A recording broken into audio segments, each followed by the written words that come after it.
I think what's interesting here is that Bernie Sanders basically and Trump are kind of the same thing, just with different politics in terms of just like outright populist candidates.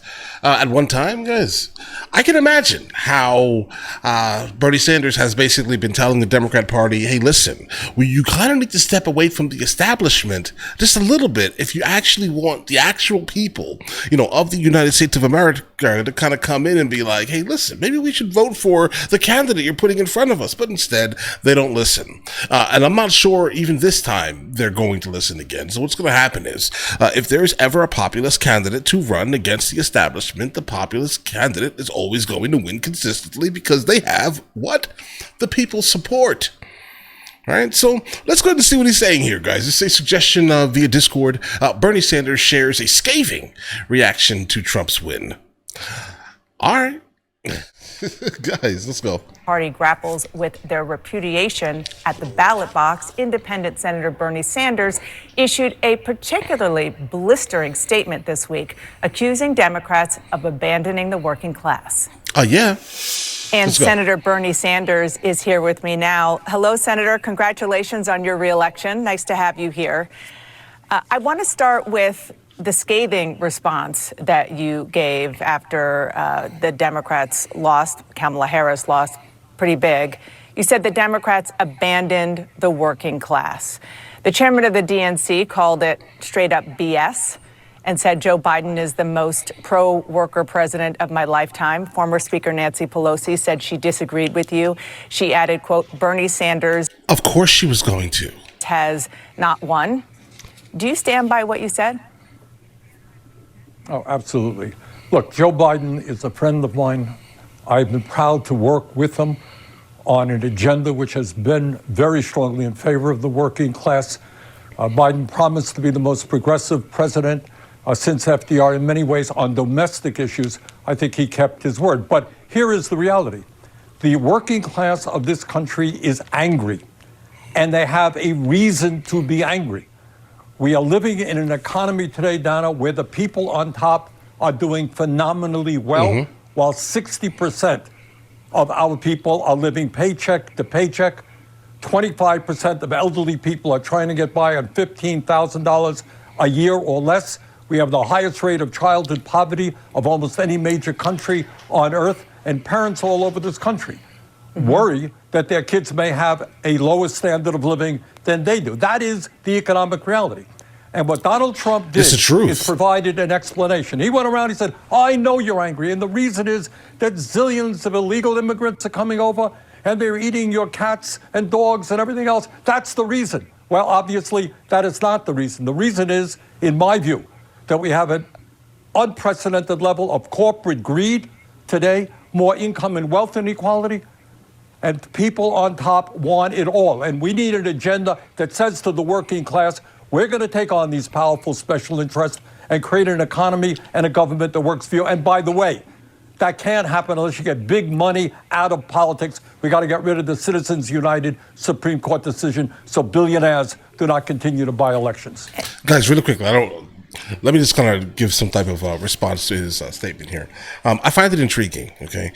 So Bernie Sanders obviously is someone who politically is very different, inherently, just very different from Trump's politics, right? But what I do find super interesting here is that the majority of people who supported Bernie Sanders when he was actually running for these two times ended up completely being disillusioned with the Democrat Party. Like, that was the beginning to their end. All right. And notice how in the beginning she was like, oh, yeah, you lost. Right. It was a little bit more than that. I mean, if you ask Obama what actually he did to Bernie Sanders, I think you pretty much understand what exactly happened at that time, where everyone basically dropped out to kind of create like a super candidate. Then I think at the time, was it maybe the governor of South Carolina, or maybe like a mayor or something like that. One of these individuals from South Carolina basically endorsed Biden, then Biden won. That's how this all happened. Everyone pulled out so they can basically they saw the reach that Bernie Sanders had by specifically reaching out to the working class, the regular people of the United States of America. But I do find it interesting really quickly that the majority of people that supported him now support Trump. Okay. the Democrat Party lost a gigantic amount of people when they decided to choose the establishment over a populist candidate, guys. And they still haven't learned.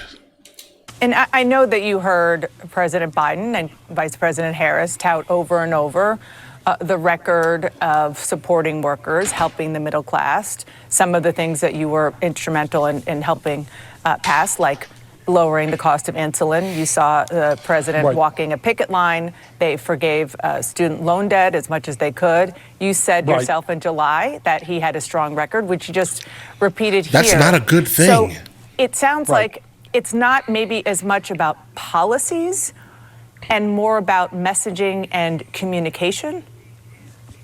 It's not messaging, Donna. It's a fundamental understanding of saying, look, the Biden administration has done a lot of good things, period. We should all be proud of that. But it has to be put... Like what, bro? Like, I mean, I hear you, but I don't see it. But I respect your opinion, absolutely. But in the broad context of the reality of the American economy today. And that is when you have 3 people on top owning more wealth than the bottom half of American society. When you have millions and millions of people working for starvation wages, you got to speak to that reality. So you could say, look, we're proud of what we have accomplished, but we have so much more to do to create the kind of government and nations that work for all of us and not just the few. That's my critique. It's not that the Biden administration did not do a lot of good things, but it has to be put into an overall context where in the last 50 years, if you can believe it, real weak inflation accounted for weekly wages are lower today than they were 50 years. A massive transfer of wealth from the bottom 90% to the top 1%. That's not Joe Biden's fault. It's not Trump's fault. That's what's gone on for 50 years. Recognize it. Deal with it. Tell the working class that you understand what is going on in their lives. You're going to fight for them. Incredibly valid. Everything you just said right there was true. Completely. I mean, we can blame it on the person in the White House at the very specific moment, right? But the issue started many, many years before a lot of us were even alive, way before I was alive. All right, but let's continue. The top aide, former aide to John Fetterman and Harry Reid, Adam Jenelson, told the Washington Post that Democrats are preoccupied with the narrow interest of college-educated elite activists more than everyday working people. Oh, this is CNN? For a second, I forgot what I was watching. Listen, we generally don't get this much actual, like, hold on, guys. Yeah, like, we generally don't get this much actual, like, coherentness from CNN. The fact that you just said that is incredibly intriguing, and I back that theory all the way, right? You cannot make the majority of the United States of America completely, basically bend over to the 1%, 7%, 13% of the population, guys, okay? A small segment of the population should not be dictating the ideology of the United States of America, period. That's not the reality. And this is, again, why they lost, right? You dug so deep into the things that basically America just showed you they don't care about, okay? You dug so deep into it that look at the hole you dug yourself. Like, how do you plan on ever escaping this, okay? What's your plan? Because if you keep throwing establishment, black square politics, basically referring to the George Floyd protests and things like that, when people just putting black squares up for no reason, bro. Like, you get what I'm saying here. You're virtue signaling in a way that is turning off the people of America, right? But let's see where this goes. Let's see where this takes us, guys. Do you agree with that? Well, that's kind of what I'm saying here, is that the vast 60% of our people live in paycheck to paycheck. How do we not talk and fight for raising the minimum wage to a living wage? Donna, on Tuesday, in the election, in the state of Missouri, a conservative Bernie state, Sanders. they became one of the many states that voted, I think, 58% to raise the minimum wage. Now, how is it that in Congress and the Senate, We haven't even brought a damn minimum wage bill onto the floor. We are the only major country on earth not to guarantee health care to all people as a human right. The Affordable Care Act is a stopgap measure. It is not addressing the real health care crisis in America. Why aren't we saying, yes, health care is a human right? We're going to take on the insurance companies and the drug companies. We're going to pass the PRO Act to make it easier for workers to join unions. We're going to expand Social Security by lifting it. We're going to demand that the billionaires start paying their fair share of taxes. You know, Dana, all of these issues that I'm talking about, these are not Bernie Sanders ideas. These are, without exception, popular ideas that Democrats, Republicans, and independents support.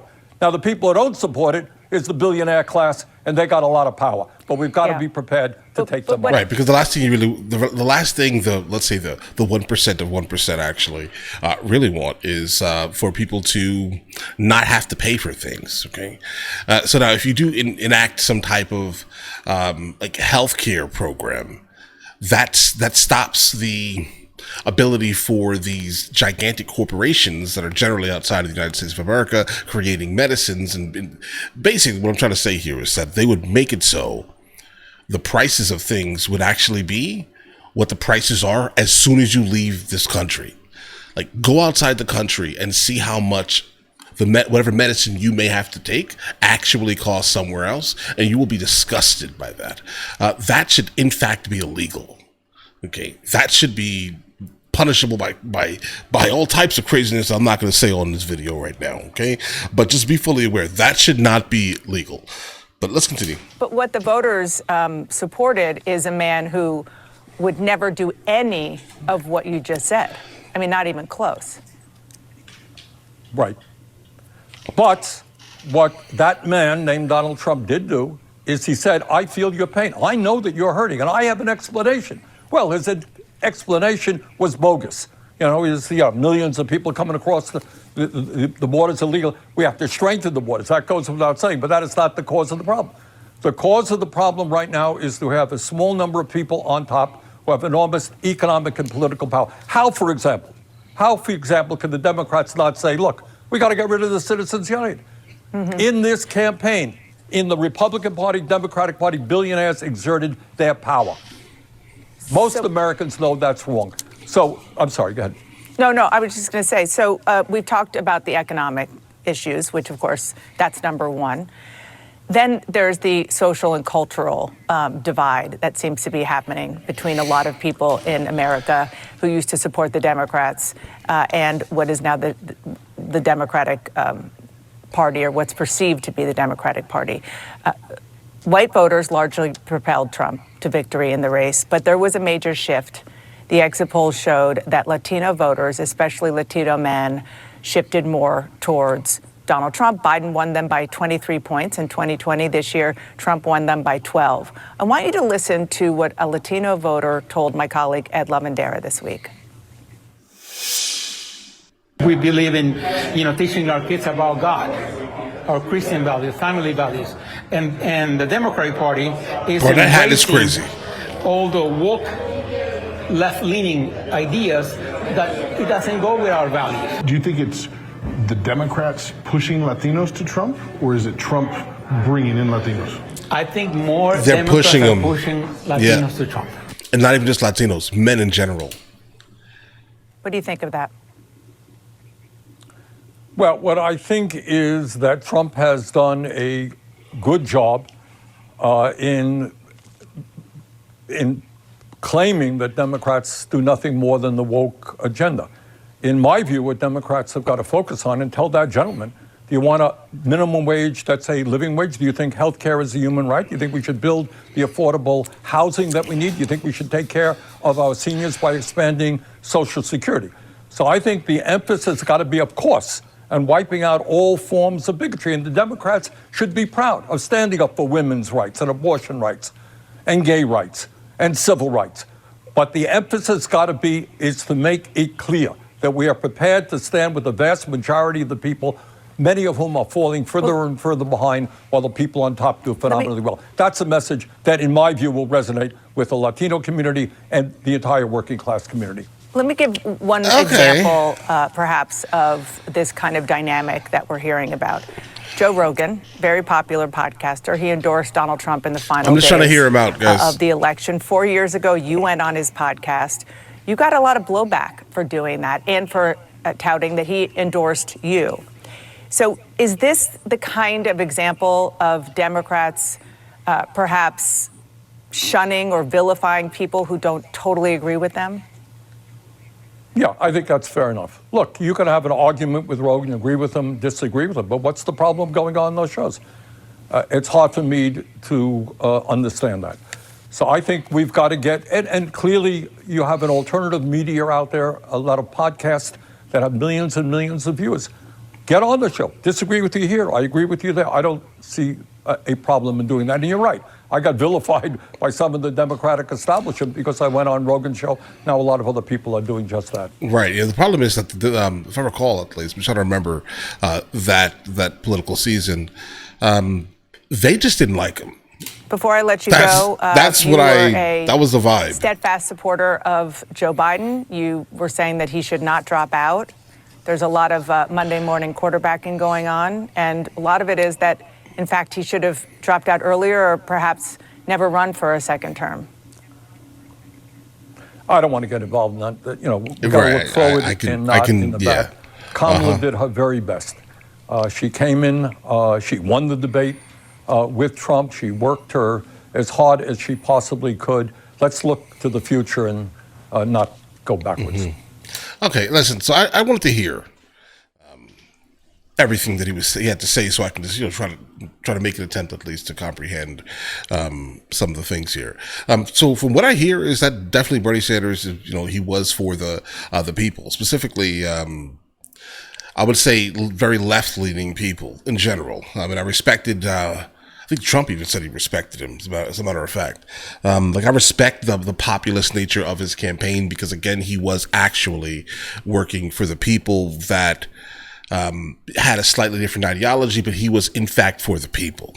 You get what I'm saying here, guys? But Kamala, Biden, these are establishment candidates, guys. Okay. And there are also a good amount of establishment Republicans. Just keep this in mind here. The reason why Trump won is because he spoke to the people, right?